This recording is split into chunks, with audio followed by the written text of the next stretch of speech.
या मोरजाई आईच्या मंदिरामध्ये आपल्या सर्व कीर्तनकारांच्या समोर हे नारदाचा आख्यान तिचा राग आला.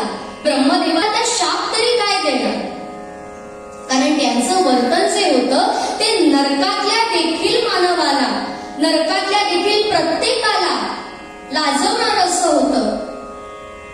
ब्रह्मदेवानी त्यांना म्हटलं की अरे तू जे हे आता वर्तन केलेलं आहेस ना, नरकात जर तुला पाठवायचं झालं तर तेथील सुद्धा पुण्यवान म्हणायचे, मग मृत्यू लोकावरती तरी तुला कसं पाठवणार.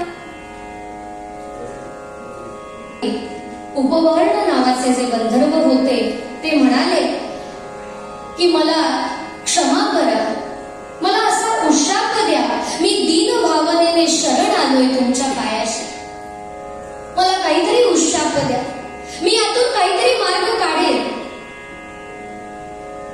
ब्रह्मदेवानी त्यांना सांगितलं की तू जे हे काही सांगतोयस त्यावरती माझा विश्वास नाही, आणि हे सगळं बघितल्यानंतर तर पुढेच नाही, मी विश्वास नाही कसा ठेवू. पण तरीही तू एवढा दीन भावनेनं शरण आलेला आहेस म्हणून मी तुला असा शाप देतो आणि उशापही देतो की तुझा पुढचा जन्म जो आहे ना तो नीच कुलामध्ये